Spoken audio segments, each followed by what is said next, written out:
పని కానీ నీ పని చేసే పని చేయి కాసేపు తీసుకొని అందరు తీసుకొని కృష్ణ హరి ఓం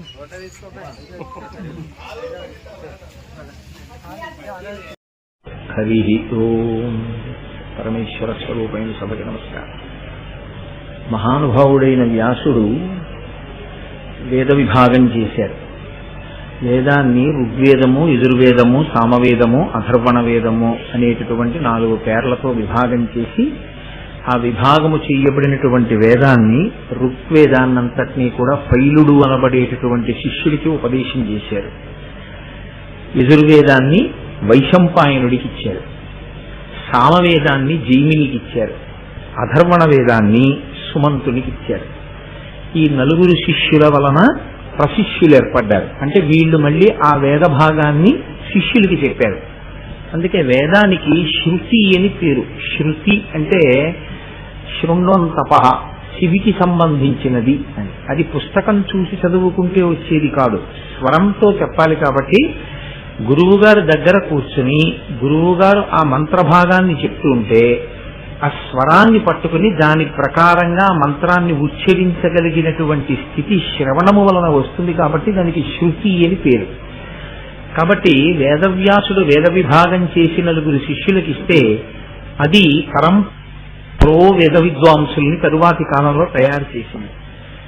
అష్టాదశ పురాణములను రచన సూతుడికి ఇచ్చారు.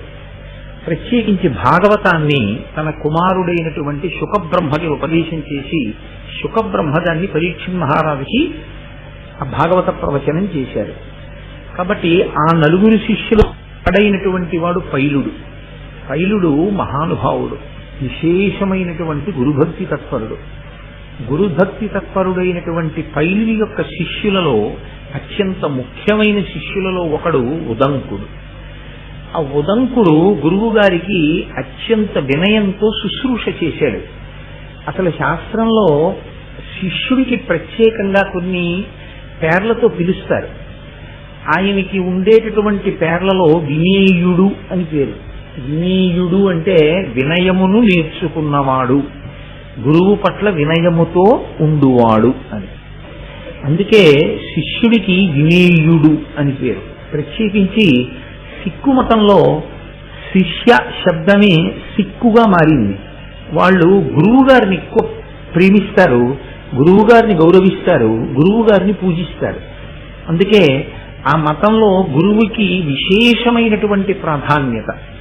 సనాతన ధర్మమునందు అసలు చెప్పవలసిన అవసరమే ఉండదు. గురుర్ బ్రహ్మ, గురుర్ విష్ణు, గురుర్దేవో మహేశ్వర, గురు సాక్షాత్ పరబ్రహ్మ తస్మై శ్రీ గురవై నమః. తర్వాత గురువుల వలన వేరొక మంత్రాన్ని ఉపదేశం పొంది ఉంటే అంగన్యాసకరన్యాసాలతో ఆ మంత్రం యొక్క ధ్యాన శ్లోకం చేసిన తరువాత ఆ మంత్రం యొక్క అధిష్టాన దేవత యొక్క పాదముల మీద మనసు నిలబెట్టాలి.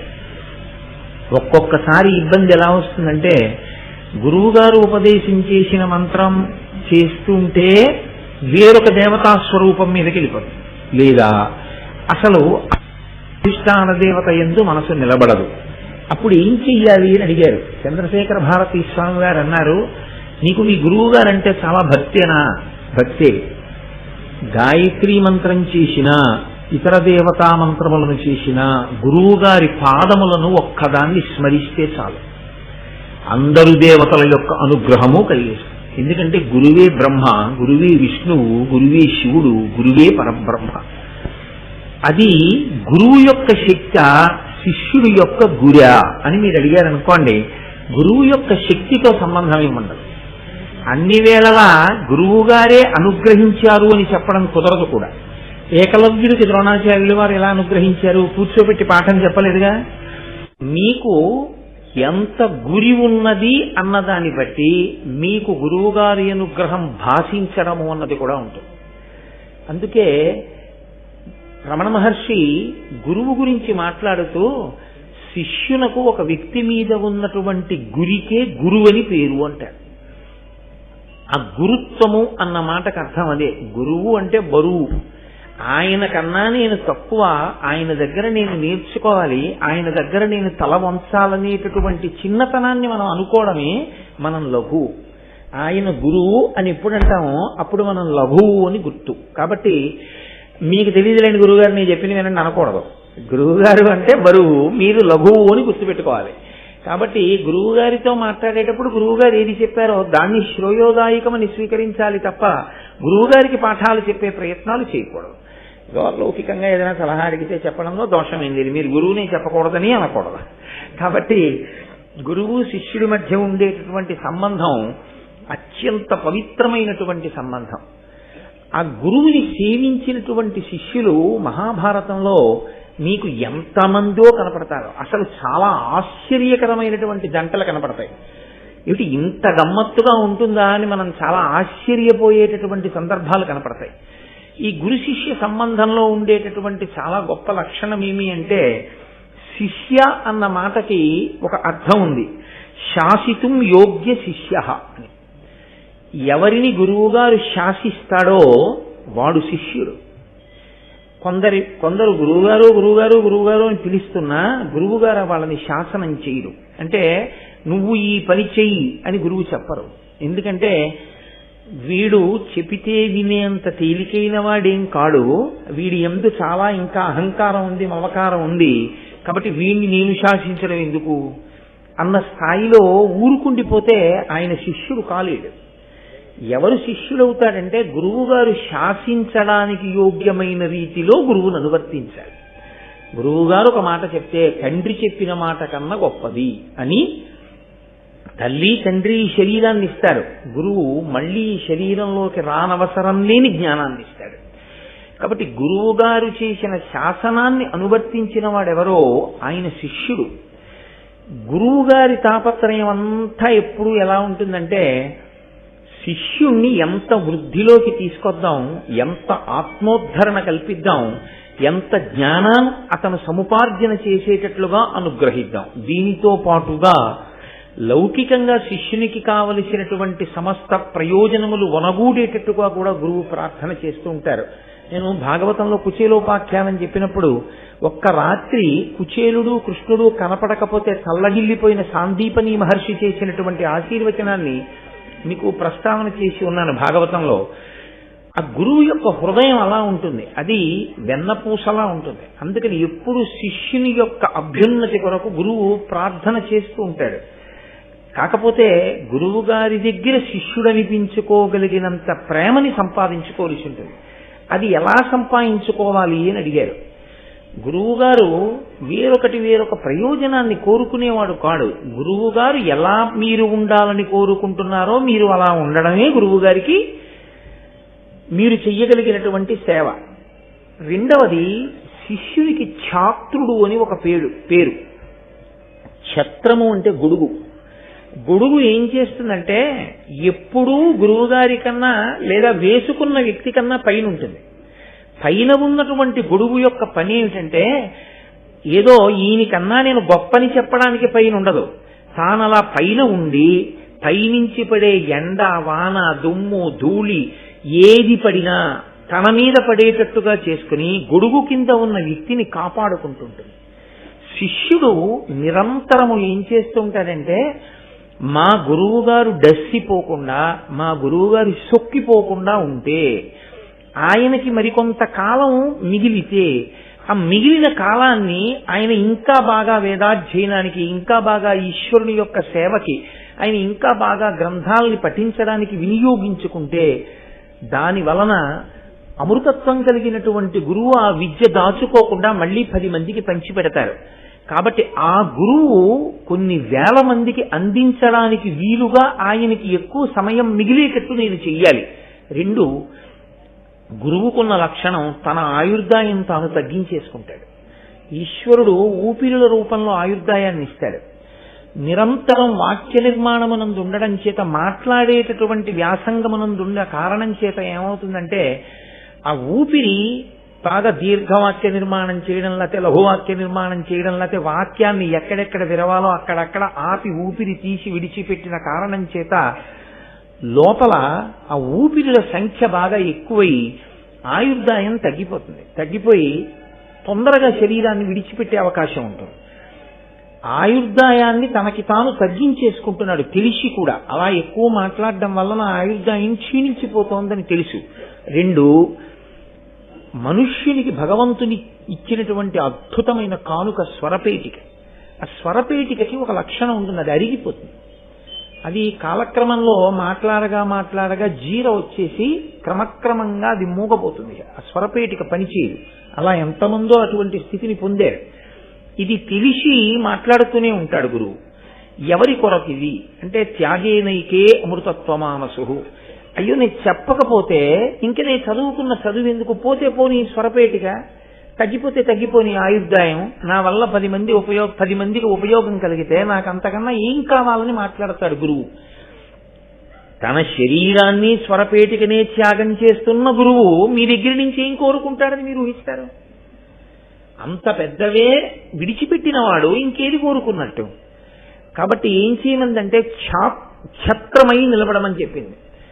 మిగిలిన సమయాలలో ఆయన అంత డస్సిపోకుండా ఆయనకి నువ్వు విశ్రాంతినివ్వగలిగితే కనీసం ఆయన ఆయుర్దాయం మరికొంత పెరుగుతుంది. కాబట్టి గురువుని చంపుకోవడం అంటే గురువుని ఇబ్బంది పెట్టడం, గురువుని కాపాడుకోవడం, బ్రతికించుకోవడం అంటే గురువు గారిని ఖేద పెట్టకుండా ఆయనని అనువర్తించడం. ఈ లక్షణములు ఎవరు తెలుసుకుని అనువర్తిస్తారో వాడికి శిష్యుడు అని పేరు. అందుచేత గురువు చేత శాసింపబడతాడు. కేవలము చదువుకోవడం కాదు, చదువుకోవడంతో పాటుగా ఈ విషయాన్ని చూస్తూ ఉంటారు. అసలు ఇంకొక పెద్ద రహస్యం ఏంటంటే, ఇప్పుడు నేను చెప్పేటటువంటి ఈ ప్రక్రియ మామూలుగా ఇవాళ ఉన్న రోజుల్లో పరిస్థితిని నేను అన్వయం చెయ్యట్లేదు. ఇది చాలా తక్కువకు అన్వయం అవుతుంది. పూర్వం గురువుగారి ఆశ్రమానికి వెళ్లి విద్యార్థులు చదువుకునేవారు. అప్పుడు గురుపత్ని అన్నం పెడుతుంది వీళ్ళకి. గురుపత్ని కోరికంతా ఏముంటుంది? తన సౌభాగ్యం మీదే ఉంటుంది. ఆయన అలా ఉండాలి, నేను పసుపు కుంకాలతో ఉండాలని ఉంటుంది. కాబట్టి గురువుగారి యొక్క ప్రాణరక్షణ కొరకు, గురువుగారిని రక్షించుకోవడం కొరకు చేసేటటువంటి శుశ్రూష గురుపత్ని యొక్క అనుగ్రహానికి కారణమవుతుంది. గురుపత్ని యొక్క అనుగ్రహం గురువుగారి అనుగ్రహంతో సమానమే. కాబట్టి పూర్వం అంత జాగ్రత్తగా అనువర్తించడం అనేటటువంటిది లోకంలో ఉండేది. నన్నయ్య గారు మహానుభావుడు భారతాన్ని ఆంధ్రీకరిస్తూ ఉదంకోపాఖ్యానాన్ని ప్రారంభం చేస్తూ ఆయన ఒక మాట అన్నారు. పైలుడి దగ్గర శిష్యరికం చేసేటటువంటి ఉదంకుడు గురువుగారి దగ్గర పాఠాలు నేర్చుకున్నాడు. పైలుడు ఏం చెప్పాడు, ఉదంకుడు ఏం నేర్చుకున్నాడు, దాని గురించి చాలా అందమైన పద్యం ఒకటి చేస్తూ, గురుకులమునందు గురులకు పరిచర్యలు నర్చి తానపరిమిత నిష్ఠాపరుడై జ్ఞానము వడసెన గురుదయ అణిమాది కాష్టగుణములతోడన్. ఆయన ఎలా చదువుకున్నాడో చెప్తున్నారు. గురువుగారి దగ్గర చదువుకోవడం అంటే గురువుగారు ఏమైపోయినా పర్వాలేదని చదువుకోవడం కాదు. గురువుగారి దగ్గర నేర్చుకోవడం అంటే అలా ఉండాలి వినయం. గురుకులమునందు గురులకు పరిచర్యలు నర్చి, గురువుగారికి సేవ చేస్తూ, గురుపత్నికి సేవ చేస్తూ, గురువుగారి ఆశ్రమమునందు సేవ చేస్తూ. అసలు ఆశ్చర్యకరమైన విషయాన్ని ఒకదాన్ని శాస్త్రం ప్రతిపాదన చేస్తుంది. గురువుగారి ఇల్లు దేవాలయము అంది శాస్త్రం. దేవాలయములోనికి మీరు ఎప్పుడు పడితే అప్పుడు వెళ్ళడం కుదరదు, ఎలా పడితే అలా వెళ్ళడం కుదరదు. దేవాలయ తుల్యమైనటువంటి గురువుగారి ఇంట్లోకి మాత్రం ఆర్తితో ఉండి కూడా ప్రవేశించవచ్చు. కానీ గురువుగారు ఇబ్బంది పడేలా మాత్రం అస్తస్థమానం గురువుగారింటికి వెళ్ళి ఇబ్బంది పెట్టకూడదు. నేను మీకు యథార్థం చెప్తున్నాను, నాకు అన్నిటికన్నా జీవితంలో చాలా భయమైన విషయం మా గురువుగారింటికి వెళ్ళడమే. ఇప్పటికీ నేను మా గురువుగారింటికి కొన్ని నెలలకి ఒక్క పర్యాయమే వెళతాను. అది కూడా 1000 మార్లు నేను వారికి విజ్ఞాపన చేసి, చాలా బలీయమైన కారణం ఉంది నేను వెళ్ళవలసి ఉంటుంది అంటే అప్పుడు గురువుగారి అనుమతి తీసుకుని వెళ్ళి, వారి దగ్గరికి వెళ్ళినప్పుడు వారు మాట్లాడటమే, నేను మాట్లాడడం అనేటటువంటిది బహు తక్కువగా, గురువుగారు మాట్లాడింది విని ఎంత తొందరగా పని పూర్తి చేసుకోగలిగితే అంత తొందరగా వారి ఊపిరికి ఖేదం కలగకుండా చూసుకుని లేచి వస్తాను.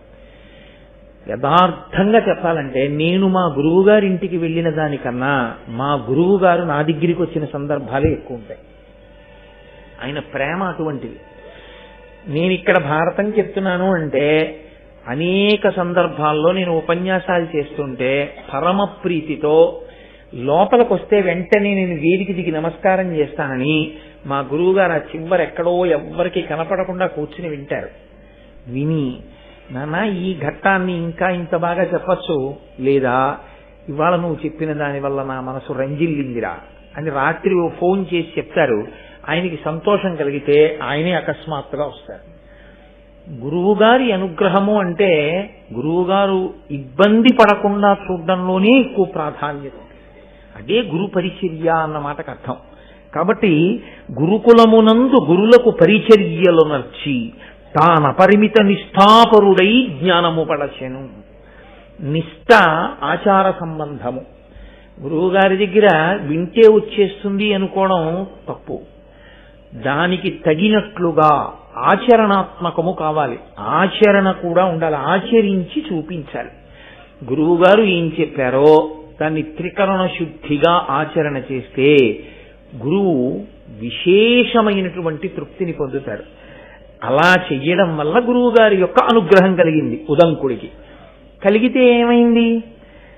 అణిమాదికాష్ట గుణములతోడన్ ఆయన విద్యలు నేర్చుకున్నాడు.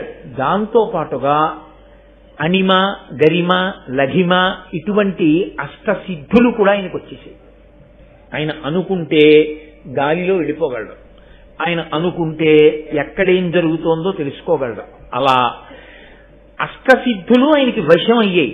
అష్టసిద్ధులు వశమవడం కోసమని ఆయన జరిగింది లేదు, కానీ ఆయనకి వశం అయిపోయాయి అంతే. ఇది ఎంత చిత్రంగా ఉంటుందంటే శంకరాచార్యులు వారు దక్షిణామూర్తి స్తోత్రం చేస్తూ ఓ మాట అంటారు.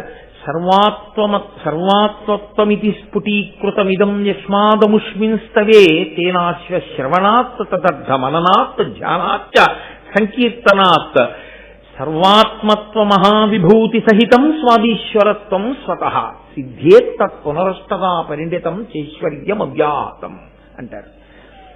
దక్షిణామూర్తి స్తోత్రాన్ని రోజు చదువుతూ దక్షిణామూర్తి తత్వాన్ని బాగా పరిశీలనం చేసినటువంటి వాడికి ఆత్మస్థితితో పాటుగా ఆత్మ ఎరుకలోనికి రావడమే కాకుండా అష్టసిద్ధులు కూడా వశమవుతాయి. కానీ అష్టసిద్ధులు ఎటువంటివి అంటే కాకి పెంట ఎటువంటిదో అటువంటివి. ఆత్మని తెలుసుకోవడం ప్రధానం, ఆత్మగా నిలబడడం ప్రధానం. కానీ సిద్ధుల కోసం వెంపర్లాడడం అంత హేయాతిహేయమైనటువంటి విషయం. కాబట్టి దాని కొరకు ఆత్మజ్ఞాని వెంపర్లాడడం, వాటిని చూసి మురిసిపోడు, వాటి పట్ల ఆకర్షితుడు కాడు, వాటితో సంబంధం ఏముండదు. కావలసిందల్లా ఆత్మని ఎరుకలోనికి తెచ్చుకుని తాను ఆత్మగా అద్వైతానుభూతిని పొందడమే. అటువంటి స్థితిని ఉదంకుడు పొందగలిగినాడు. దీనికంతటికీ కారణం గురువుగారి యొక్క అనుగ్రహం. అయితే నేను ఇవాళ సందర్భం వచ్చింది కాబట్టి మీతో ఒక మాట ప్రస్తావన చెయ్యాలి. ఆశ్రమ నియమము అని మనకి శాస్త్రంలో ఒక మాట, అది చాలా గమ్మత్తైనటువంటి మాట. నియమము దేన్ని బట్టి ఉంటుంది అంటే ఆశ్రమమును బట్టి ఉంటుంది. ఆశ్రమము అంటే నేను ఏదో ఎవరో ఉండే ఆశ్రమాల గురించి మాట్లాడుతున్నానని మీరు అనుకోకూడదు. మనమే జీవితంలో పుట్టినది మొదలు కొన్ని ఆశ్రమాల్లో ఉంటాం. బ్రహ్మచర్యాశ్రమము, గృహస్థాశ్రమంలో ప్రవేశించడానికి పూర్వం బ్రహ్మచర్యంలో ఉంటాడు. బ్రహ్మచర్యాన్ని విడిచిపెట్టాడు అంటే గృహస్థాశ్రమము, తర్వాత వానప్రస్థాశ్రమము, తర్వాత సన్యాసాశ్రమము. ఈ నాలుగింటిలో ఉంటుంటారు జనులు. ఇందులో ఏ ఆశ్రమాన్ని బట్టి ఆ ఆశ్రమానికి నియమం ఉంటుంది తప్ప ఒక ఆశ్రమంలో ఉన్నటువంటి వాడు వేరొక ఆశ్రమంలో ఉన్నవాడి నియమాన్ని పరిపాలన చేయకూడదు, అలా బ్రతకకూడదు, తప్పది.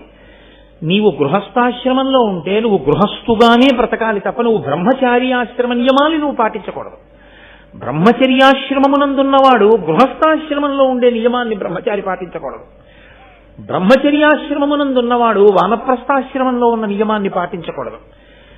ఎవరో సన్యాసిని చూశాయని చెప్పిన బోధలు విని నువ్వు గృహస్థుగా ఏం ఆచరించాలో ఆచరించాలి, కానీ సన్యాసి జీవితాన్ని నువ్వు గృహస్థుగా అనుకరించకూడదు.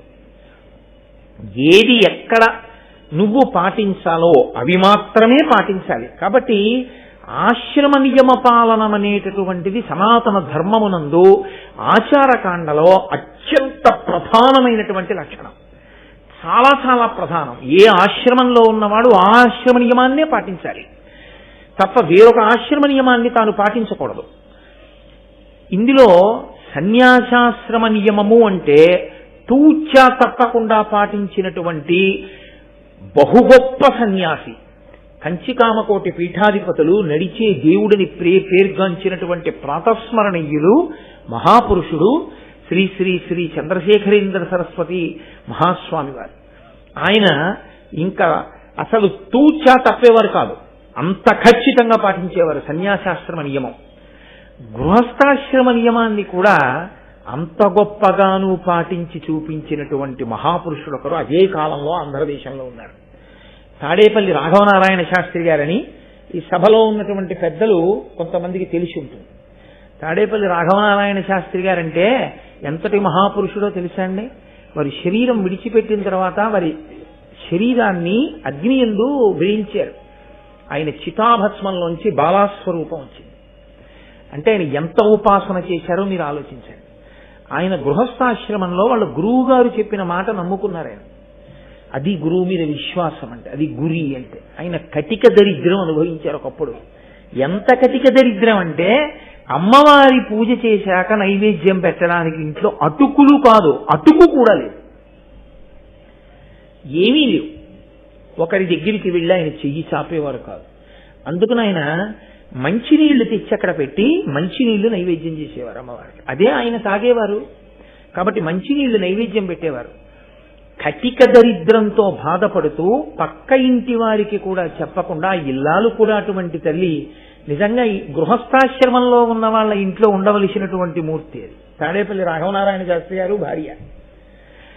ఆయన 27 పర్యాయములు లలితా సహస్రనామ స్తోత్రంతో అమ్మవారిని పూజ చేసి కటిక దరిద్రంలో 27 పర్యాయములు మంచినీటిని లలితా అమ్మవారికి నైవేద్యం చేశారు.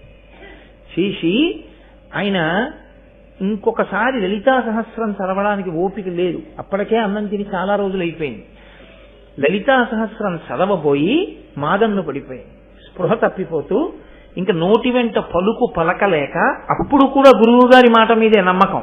గురువు గారు నాకు ఈ మంత్రం ఇచ్చారు, పరదేవత ఉన్నది అని చెప్పారు, నన్ను కాపాడుతుంది పరదేవత, ఆయన నమ్మకం అంతే. ఆయన సొమ్మసిల్లిపోయారు పూజామందిరంలో.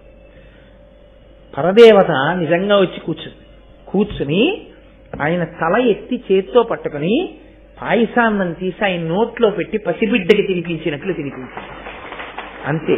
ఇక రాఘవనారాయణ శాస్త్రి గారి జీవితంలో వెనక్కి తిరిగి చూడలేదు.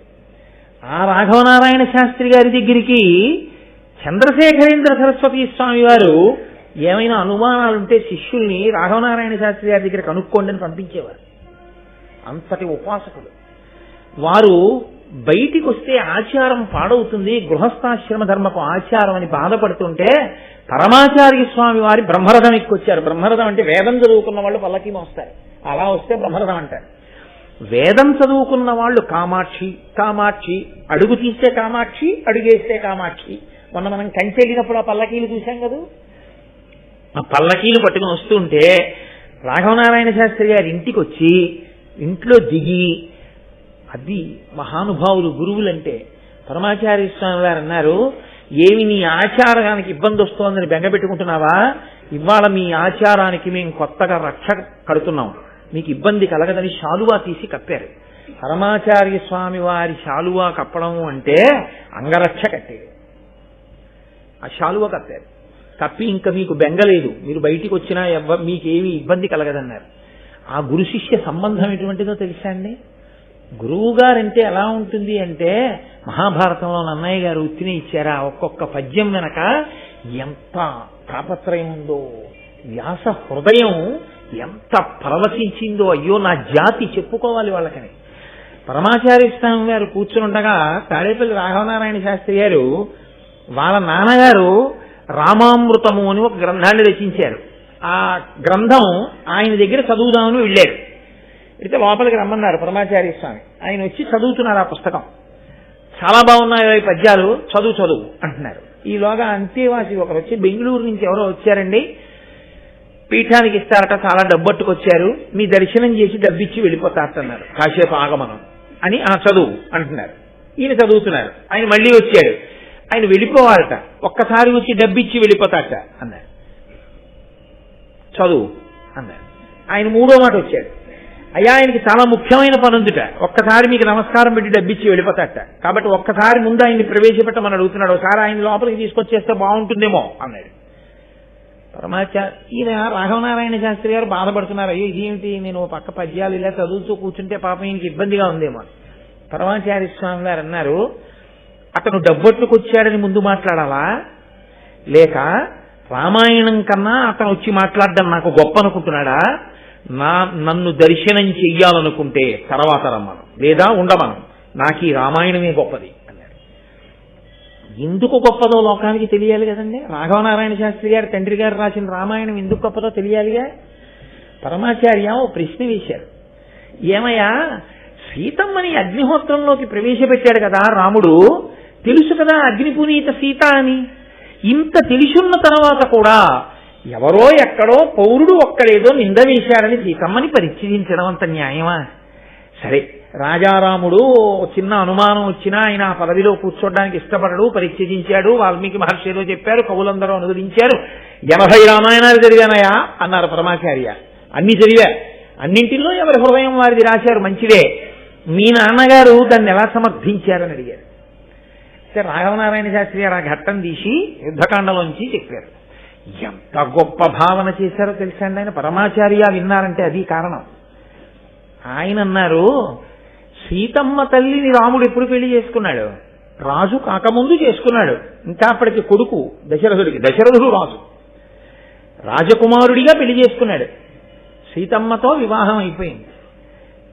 అగ్నిహోత్రంలో ప్రవేశపెట్టాడు, ఆమెని ఎవ్వరూ నింద వేయకూడదు అని లోకానికి నిరూపించాడు, స్వీకరించాడు. ఆయనకి ప్రేమ లేక కాదు ప్రవేశపెట్టింది, లోకం నింద వేయకూడదని. వచ్చాడు, పట్టాభిషేకం చేసేసుకున్నాడు. పట్టాభిషేకం చేసుకున్న తర్వాత కూడా సీతమ్మేగా భార్య, ఏకపత్ని వ్రతుడిగా. ఒకనాడు మంత్రులలో ప్రభువుకి నీతి పాఠం చెప్పే మంత్రి వచ్చి రాముడు ఏకాంతంలో ఉండగా ఒక మాట అన్నాడు, ప్రభు మీరు వైకుంఠంలో ఉన్న శ్రీమన్నారాయణుడు, లోకానికి ధర్మం నేర్పడానికి రామచంద్రమూర్తిగా వచ్చి నరుడిగా ఈ భూమి మీద నడుస్తున్నారు. ఇటువంటి మీరు ప్రభువు కాకముందు సీతమ్మని భార్యగా ఉంచుకున్నారు, ధర్మానికి తప్పు లేదు. ప్రభు అయ్యాక సీతమ్మ భార్యగా ఉండవచ్చా అని అడిగాడు. ఈమె ఎందుకు ఉండకూడదు అని అడిగాడు రాముడు. ప్రభువు భూమిపతి, భూమిపతి అంటే ఈ భూదేవికి భర్త ప్రభువు. అప్పుడు సీతమ్మ మీకేమవుతుంది? మీరు పట్టాభిషేకం అవగానే భూమి భర్త, మీరు భూమి భర్తగా పట్టాభిషేకం చేసుకుంటే సీతమ్మ పక్కన భార్యాస్థానంలో ఉండకూడదు. మీరు పట్టాభిషేకం చేసుకోనంతసేపు సీతమ్మ మీకు భార్యగా ఉండొచ్చు. ప్రభు ఇప్పుడు ధర్మం నడిచిందా అన్నాడు. ఉలిక్కిపడిన రాముడు కారణం చెప్తూ ధర్మము కోసమే సీతమ్మను అడిగి పంపాడని సమర్థించారండి మా నాన్నగారు. ఇది విని పరవశించిపోయారు పరమాచార్య స్వామి. అబ్బా ఇవి రామాయణాలు విన్నాను కానీ ఇలా సమర్థించిన వాడిని వినలేదయా, ఆ పుస్తకాల శిష్టు ఒకటి అక్కడ పెట్టిపో అంటే. ఇంత గొప్ప రాఘవనారాయణ శాస్త్రి గారు అన్నారు, మీకు సంస్కృతం వచ్చు, అరవం వచ్చు, తెలుగు రాదుగా, మీకెందుకు ఆ పుస్తకాలు? నాకు వచ్చో కాదు అక్కడ పెట్టు, రోజు ఓ పువ్వు వేస్తా చాలదా. ఓ పువ్వు వేస్తుండేవారో ఇదేదో ఉంచేశాడు, వెళ్ళిపోయారు రాఘవనారాయణ శాస్త్రి గారు. చాలా కాలం అయిపోయిన తర్వాత ఆయన దర్శనానికి వెళ్ళాడు. వెళితే రామ జగన్మోహన అని విశ్వామిత్రుడు రాముణ్ణి చూసి చదివినటువంటి పద్యం ఒకటి చదివారు పరమాచార్య స్వామి. ఇది మా నాన్నగారు రాసింది అన్నారు ఆయన. అంటే ఆయన అన్నారు, రాఘవనారాయణ శాస్త్రి మీ నాన్నగారు రాయడం కాదు, ప్రతిరోజు రాత్రి పడుకోబోయే ముందు మంచం మీద పడుకుని కాలు మీద కాలేసుకుని ఆకాశం వంక చూస్తూ ఈ పద్యాలు పరవశంతో మీ నాన్నగారు చదువుకునేవారు కదూ, ఆయనకి ఇష్టం ఈ పద్యాలు అన్నారు. అసలు వాళ్ళ నాన్నగారిని పరమాచార్య స్వామి చూడలేదు. మీకు ఎలా తెలిసిందే? అది మాకు ఒక్కళ్ళకే తెలిసి ఇంట్లో మీకు ఎలా తెలిసింది అన్నారు. ఆయన నవ్వు నవ్వు తెలిసాడు. గురువు త్రికాల వీధి, గురువుకి అన్నీ తెలుసు, కానీ అన్నీ తెలిసిన్నట్టు ఉండక్కర్లేదంతే. గురు శిష్య సంబంధం అంటే అంత గొప్పది. ఎక్కడో ఉన్న తాడేపల్లి రాఘవనారాయణ శాస్త్రి గారి గురించి పరమాచార్య స్వామి వారికి అన్నీ తెలుసు. పరమాచార్య స్వామి వారి గురుత్వం మీద ఆయన ఏకంగా గొప్ప గొప్ప స్తోత్రాలే చేశారు. అవి గురు శిష్య సంబంధాలంటే. అంత పరమ పవిత్రంగా ఉండేవి, అంత పవిత్రమైన సంబంధాలు కాబట్టే, అంత గొప్ప పూజలు కాబట్టే రాఘవనారాయణ శాస్త్రి గారి శరీరాన్ని అగ్నిహోత్రంలో వ్రీలిస్తే ఆకరణ దహన సంస్కారం జరుగుతుంటే ఆయన చితాభస్మంలోంచి శరీరంలోంచి బాలాదేవి వచ్చి నిలబడింది పైన. అంటే ఎంత గొప్పగా గురువుల మాటల్ని విశ్వసించి తాపత్రయంతో నిలబడ్డారో, ఎంత పూనికతో నిలబడ్డారో మీరు ఆలోచించండి. మొన్న వచ్చారు కృష్ణావధానులు గారు, మొన్నే మేమందరం వెళ్ళాం కుంభాభిషేకం గురించి మాట్లాడడానికి వారింటికి. అప్పటి వరకు బాగానే మాట్లాడారు. మా గురువు గారు అన్నారు అంతే. ఆ తర్వాత ఇంకా ఒక 7-8 నిమిషాల సేపు ఆయన మాట్లాడలేకపోయారు. కంఠం గాద్గదికమైపోయి కన్నుల వెంట ధారల కింద నీరు కారుతూ ఉండిపోయారు. ఆ గురువు అన్న పేరెత్తేటప్పటికి అయ్య బాబోయ్, ఆయన లేని నాడు మాకు చెప్పేవాడెవరు, మమ్మల్ని తీర్చిదిద్దేవాడెవరు అన్న తాపత్రయం, ఆ గౌరవంతో కంఠం బొంగులు పోయింది. ఇంత వయస్సులో ఆయనకి, ఇంతమంది శిష్యులు ఉన్న గురువుకి. అది గురు శిష్య సంబంధం, అది పవిత్రమైనటువంటి భావన. కాబట్టి నన్నయ్య భట్ట ఆంధ్రీకరిస్తూ అంటారు, గురుకులమునందు గురులకు పరిచర్యలు నర్చి తానపరిమిత నిష్ఠాపరుడై జ్ఞానము పడశెను గురుదయ అనిమాది కాష్ట గుణములతోడన్. ఆయన ఆ అష్టసిద్ధులతో పాటుగా వేద విద్యను, దానికి సంబంధించినటువంటి సమస్త జ్ఞానమును పొందాడు ఉదంకుడు. పొందిన తరువాత ఒక నియమం ఒకటి ఉంది. ఆశ్రమంలో గురువు గారి దగ్గర విద్య నేర్చుకున్న తరువాత గురువు నిత్యతృప్తుడైన గురువుని అడుగుతారు గురుదక్షిణ అని ఒక మాట. గురువుగారు మేము ఏదైనా సమర్పిస్తాం, మీరు ఏదైనా కోరండి. గురువు నిత్యతృప్తుడు కాబట్టి అడగడు. ఒక్కొక్కతో ఏదైనా తన జీవనం గడవడానికో 10 మంది శిష్యులకి పాఠం చెప్పడానికో అన్నం పెట్టడానికో ఆయన ఏదైనా కోరిక కోరితే కోరచ్చు.